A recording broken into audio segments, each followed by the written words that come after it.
Saudações a todos, então, retomando o nosso curso de História do Pensamento Jurídico. Essa aula de hoje vai pegar as outras três correntes da sofística para termos exatamente esse grande panorama do que representou esse período antropológico da filosofia grega. Agora, vai trabalhar principalmente os chamados sofistas naturalistas, que aí, vejam, é exatamente o oposto do que o senso comum apresenta em relação à sofística. São autores que, não, na inversão entre physis e nomos, que é atribuída aos sofistas, eles ficariam exatamente que a physis é que determina as questões, por exemplo, quanto ao justo e o direito. Os dois principais representantes que nós temos aqui seriam Hípias e Antifonte. Alguns vão até atribuir a Hípias a ideia da chamada polimatia, que é, vamos dizer, a detenção de vários conhecimentos para poder se afirmar algo sobre o mundo.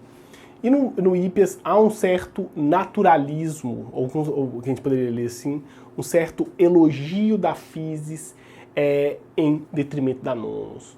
Vejam que é uma posição que depois ela também é repetida, por exemplo, nos cínicos dentro do período helenístico e que estava, pelo menos implícita na tradição pré-socrática. Para o Hípias, a vida humana devia adequar-se à natureza e às suas leis, mais do que as leis humanas. Então, é exatamente seguir essa ordem da physis e, talvez mesmo, quando houver alguma oposição, preferir a ordem da physis, ou seja, essa ordem da natureza, em detrimento da ordem humana. Esse é um ponto que é interessante porque contrapõe a esse senso comum de que os sofistas são, vamos dizer, idólatras do nomos. Diferentemente da tradição sofista comum, Hípias tem essa posição e Antifonte vai fazer uma relação até mais intensa do que o que encontramos em Hípias. Há uma certa identidade entre physis e aletheia. Então, a verdade decorre da physis. Vejam que é até um certo desenvolvimento de teses que estão dentro da tradição pré-socrática. O que entender o princípio, o arquê das coisas que formam o mundo é que possibilitariam encontrar a verdade. Vejam que, ainda que nós encontraremos exatamente uma certa afirmação, até muito mais forte, desse naturalismo ao identificar a physis com a aletheia. É quase uma radicalização de Parmênides. Dos dois caminhos que o sábio deve percorrer, entre doxa e aletheia, nós devemos percorrer o caminho da physis para encontrar a aletheia, se formos pensar no Antifonte. E aí o Antifonte vai pensar exatamente que a doxa é exatamente o nomos.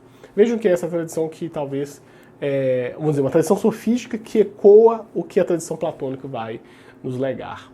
Que a doxa, ela é nada mais do que a nomos, temporária, transitória, que não traz a verdade. E aí tem um fragmento do D.L. Kranz que é muito interessante para poder pensar como o Antifonte pensava essa questão da justiça na sua relação com a physis. Então faço uma citação. Justiça consiste em não transgredir nenhuma das leis do Estado do qual se é cidadão. E por isso o indivíduo aplicará no modo mais vantajoso para si a justiça. Okay? Então não é uma posição aqui inicialmente a nomos. Todavia, vejam, se tiverem grande conta as leis diante de testemunhas. Então essa é a posição da nomos. Mas, na ausência de testemunhas, seguirá antes as leis das normas da natureza. Porque as normas de lei são acessórias. As da natureza são essenciais. As da lei são concordadas, mas não nativas. As da natureza são nativas, não concordadas. Isso é bem interessante porque coloca exatamente...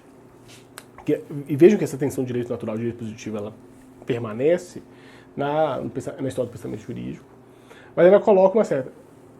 Os homens seguirão a nomos, sim, quando tiverem em relação com o próximo, com testemunhas, vamos colocar nos termos que o Antifonte coloca. Mas aquilo que ele faz sozinho ou sem testemunhas é aquilo de acordo com a natureza. É claro que essa é uma posição assim um pouquinho peculiar, porque abre também a possibilidade de uma interpretação de que aquilo que é feito sem os olhos do outro, essa natureza pode ser até um pouco mais radical. Aí apresentando, por exemplo, aquela tese da vontade do mais forte. Porque aquilo que você às vezes não faz aos olhos de testemunhas, você faz exatamente afirmando ou de forma muito radical, negando o interesse dos outros. Então é um pouco, vamos dizer, contraditória essa posição. Aquilo que você não faz perante testemunhas seria a lei da natureza, porque muitas vezes você pode ter um comportamento isolado sem ter. E vejo, na verdade, é uma discussão um pouco mais complexa. Se for pensar, mesmo esse comportamento que não é feito perante testemunhas ou aos olhos dos outros, o outro está presente, mesmo que enquanto representação. Porque a sua própria projeção desses valores, ele perpassou relações de sociabilidade, relações familiares, relações, por exemplo, de poder no âmbito também político. E essas impressões, no fundo, decorrem de relações intersubjetivas. Então, mesmo quando você não está perante os olhos do outro, o outro está internamente presente. Ou pelo menos na concepção daquele conceito esteve presente. Então é uma questão um pouco mais peculiar. Mas nesse caso aqui o fragmento representa que aquilo que você não faz perante os olhos das testemunhas é o que você está seguindo de acordo com a natureza, pelo fato que as leis do homem são concordadas, mas não nativas, mas essas leis da natureza são nativas e não concordadas. Porque você não vai concordar, você simplesmente adere a essa norma da natureza. É interessante porque, aí esse que talvez o ponto mais radical e inovador do pensamento de Antifonte, é que ele inaugura uma certa ideia de natureza e igualdade dos homens. Algo que, se a gente for lembrar da tradição heraclitiana, a desigualdade ela é inata, ou íncita à vida humana, pois a guerra é a mãe de todas as coisas. Em Antifonte, nós temos exatamente uma inversão, que todos são iguais perante a physis. É a nomos que faria essa distinção. Então haveria um certo cosmopolitismo e igualitarismo naturalista na leitura de Giovanni Reale sobre Antifonte. E aí é uma relação que ele diz: para Hippias e Antifontes, dizem que por natureza todos os homens são iguais, mas o que os diferencia é a nomos. Então, essa tensão entre physis e nomos, ela é exatamente distinta do que a representação comum da sofística. Porque esses sofistas naturalistas colocam exatamente a prevalência da physis em detrimento do nomos. E até que este nomos nada mais é do que uma convenção muito fraca, porque, vamos dizer, sem os olhos dos outros, nós agiríamos de acordo com essa lei natural. É claro que, como falei com vocês, existem assim, alguns problemas. Pode ser que essa lei natural seja, na verdade, a lei do mais forte. É o que nós veremos, por exemplo, na discussão da sofística política em breve. Ok? Então, até mais.